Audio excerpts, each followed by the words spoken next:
Hi! Hello! అందరికీ నమస్తే. నేను సుపర్ణ. సుపర్ణ ఫ్లేవర్స్‌కి అందరికీ స్వాగతం. మనం స్విట్జర్లాండ్‌లోని ముఖ్యమైన పట్టణాలు, అందులోని అందాలన్నిటిని చూసాం గదా!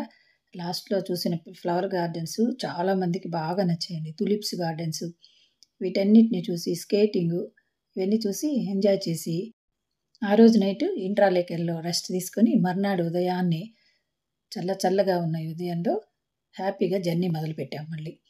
ఇది ఇటలీలోని మిలాన్ నగరానికి వెళ్తున్నామనమాట. మిలాన్‌లో ఒక అద్భుతమైన చర్చ్ ఉందండి. ఆ చర్చిని చూడటానికి మనం మిలాన్ నగరానికి బయలుదేరాం. నాతో పాటు మీరు వస్తున్నారు. ఇది ఒక పెద్ద టన్నెల్ అండి. ఘాట్ హార్డ్ టన్నెల్ అంటారు దీన్ని. అతి పెద్ద టన్నెల్ 7 కిలోమీటర్స్ దాకా ఉంటుందట. దాదాపు ఈ రోడ్డంతా టన్నెల్స్‌లోనే ఉంటుంది. అదిగో ముందు వైపు చూడండి టన్నెల్స్ ఎలా కనిపిస్తున్నాయో. అందులో వెళ్తాం మనం రౌండ్ తిరుగుతూ. ఇలా టన్నెల్స్‌లోనే ప్రయాణం జరుగుతుంది. చూసారా అద్భుతమైన ఈ ఆల్ప్స్ పర్వతాల మధ్యలో ఈ ప్రయాణం. ఇది అద్భుతంగా ఉంది, భయంగా ఉంది, ఆనందంగా కూడా ఉంది. ఎందుకంటే ఘాట్ రోడ్‌లో ప్రయాణం, 2 మంచు కొండల మధ్య నుంచి ప్రయాణం. ఈ మంచు ఇవన్నీ చూస్తుంటే ఆనందంగా ఉంది, ఆహ్లాదంగా ఉంది. కొంచెం భయం కూడా వేస్తుందనమాట ఘాట్ రోడ్ కాబట్టి. ఈ సమ్మిళిత భావాలన్నిటిని మీతో కూడా పంచుకోవాలి కదా! ఈ ఆనందాన్ని, అద్భుతాన్ని మీరు చూడాలి కదా! అందుకే మీకు షేర్ చేస్తున్నాను. ఇది ఎక్కువ సినిమా షూటింగ్‌లు జరిగే ప్రదేశంటండి. సినిమాల్లో చూసి అబ్బా! వీళ్ళెంత అదృష్టవంతులో ఇక్కడి దాకా వెళ్లారు అనుకుంటూ ఉండేవాళ్ళం. ఇప్పుడు మనం కూడా అదృష్టవంతులే కదా! 'తాజ్‌మహల్' సినిమా ఉంది కదండీ! శ్రీకాంత్‌ది.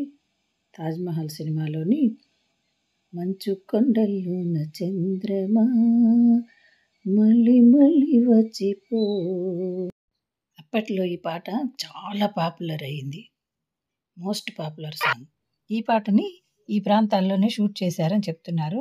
ఎంతవరకు నిజమో నాకు తెలీదు. మీకెవరికైనా తెలిస్తే కామెంట్స్ రూపంలో తప్పకుండా తెలియచేయండి. ఈ జర్నీ దాదాపు 4-5 అవర్స్ పట్టిందండి. 300 కిలోమీటర్లకి పైగానే ఉంటుంది. ఘాట్ రోడ్ కాబట్టి ఎక్కేటప్పుడు టైం పడుతుంది. దిగేటప్పుడు స్పీడ్‌గా వెళ్ళిపోతాయి డౌన్ కాబట్టి. మా స్పీడ్‌లో వెళ్తున్న వెహికల్స్ చూస్తున్నారు కదా! మనం మామూలుగా జర్నీ చేయటానికే భయం వేస్తుంటే బైక్ రైడర్స్ చూడండి. ఇక్కడి నుంచి స్విట్జర్లాండ్ బార్డర్ దాటేసి మనం ఇటలీ బార్డర్‌లోకి వచ్చేసాం. ఇంతవరకు కొండ ఎక్కుతూ వచ్చాం. హైకి వెళ్ళిన తర్వాత అక్కడి నుంచి డౌన్‌లోకి ఉంటుందండి. వెహికల్స్ యమా స్పీడ్‌లో వెళ్తాయి ఇక్కడి నుంచి డౌన్ కాబట్టి. ఈ మధ్యలో వాటర్ ఫాల్స్ చూస్తున్నారా ఎంత అందంగా ఉన్నాయో. పైనున్న మంచంతా కరిగి కిందికి వాటర్ ఫాల్స్ రూపంలో వస్తూ ఉంటుంది. ఈ పక్కన రైట్ సైడ్‌లో పెద్ద రివర్ కూడా ఉందట. అది చాలా అందంగా కూడా ఉంటుందట. వెహికల్ ఆపటానికి లేదు, చూడటానికి లేదు. మేము నేరుగా వచ్చేసాం. మనం మిలాన్ సిటీలోకి వచ్చేసాం. మనకి స్వాగతం పలుకుతూ ఉన్నట్లుగా ఈ టవర్స్ చూడండి ఆకాశాన్ని అంటుతూ ఉన్నాయి. మనం ప్యారిస్‌లో చూసిన టవర్ చాలా పెద్దదనుకున్నాం. దానికన్నా ఇంకా చాలా పెద్దవివి. వీటిని చూస్తూ హ్యాపీగా కొంచెం ముందుకెళ్తే మనం సిటీలోకి ఎంటర్ అయిపోతాం. సిటీలోకి వచ్చేసాం. చూడండి ఇవన్నీ ఎంత పురాతనమైందో ఈ సిటీ. సిటీ పురాతనమైందే కానియండి, ఇందులో ఉండే జనాలు మాత్రం చాలా పాష్‌గా ఉన్నారు. చాలా ఫ్యాషన్‌గా, అధునాతనంగా ఉన్నారు. వీళ్ళందరిని చూసుకుంటూ కార్ ఇక్కడే పార్క్ చేసుకోవాలి. ఇంకా ఇంతకన్నా ముందుకెళ్ళనివ్వరు. ఇక్కడ పార్క్ చేసుకొని ఇక్కడి నుంచి వాక్ చేసుకుంటూనే ఎళ్ళాలి. ఇలా వాక్ చేసుకుంటూ వెళ్తుంటే మనకు అదిగో కనిపిస్తుంది చూసారా? చాలా పెద్ద హైట్‌లో కనిపిస్తుంది. అదే చర్చి.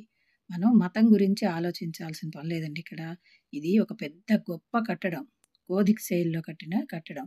దీన్ని చూస్తాం. దీన్ని చూసి ఆనందించడానికి వెళ్తున్నాం. అంతేగాని మతము, కులము ఇక్కడ ప్రాధాన్యం కాదు. మిలాన్ సిటీలోని ఈ చర్చి యూరప్ కంట్రీస్ అన్నిట్లోకెల్లా అతి పెద్ద చర్చి. ప్రపంచంలోని గొప్ప గొప్ప కట్టడాల్లో ఇదొకటిగా చెప్తారట. దీన్ని 1386లో ప్రారంభిస్తే 1965లో పూర్తయిందిటండి. దాదాపు 500-600 సంవత్సరాలు పట్టింది. దీని మీద ఎంత నగిషి ఉందో చూడండి. 3500కి పైగా చిత్రాలున్నాయట దీని మీద. దీని చుట్టూ ఒకసారి తిరగటానికి పావుగంట పైన పట్టిందండి. ఎంత హైట్ ఉందో చూడండి. ఎత్తైన గోపురాలతో కట్టిన గుడిది. ఇది ప్రసిద్ధ ప్రార్థనా మందిరమే కాకుండా పర్యాటకులను ఆకర్షించే కేంద్రం కూడా కనిపిస్తారు. ఇది విభిన్న సంస్కృతులకు ప్రతీకగా ఉంటుంది. ఇందులో ప్రార్థనలే కాకుండా నృత్యము, సాంస్కృతిక కార్యక్రమాలు బాగా జరుగుతూ ఉంటాయి. బయట శిల్పకళలతో అంత అందంగా ఉంటుంది. లోపల చూసారా నవవధువులాగా కళకళలాడుతూ ఉంటుంది.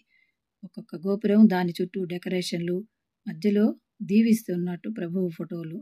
వీటన్నిటిని చూస్తూ చుట్టూ తిరగటానికి 15 నిమిషాలు పడుతుందండి. అంత పెద్ద చర్చి. అవన్నీ చూసి బయటకొస్తే ఈ పావురాలు చూడండి, వీటికి బొత్తిగా భయం లేనట్టుంది. మనుషుల మీద నుంచే వస్తుంటాయి. మన చేతిలో గనక ఏదైనా పెట్టుకొని పక్కన నిలబడ్డామంటే చక్కగా చేతిలో నిలబడి చేతిలో ఉన్నవన్నిటిని తినేస్తాయి. అదిగో చూడండి తన చేతిలో ఎలా తింటున్నాయో. ఈరోజు ఆదివారం కావటంతో మిలాన్ సిటీలోని ప్రజలు మొత్తం ఇక్కడే ఉన్నారండి. క్యూ ఎంతుందంటే చాంతాడంత అంటారు గదా! మన దేవాలయాల్లో ముక్కోటెప్పుడుంటాయి చూడండి. 2, 3 రోడ్లు దాటి అలా ఉంది. ఈ పక్కన ఏదో సినిమా షూటింగ్ జరుగుతుంది చూడండి. ఈ అద్భుతమైన కట్టడం మీకు నచ్చిందా?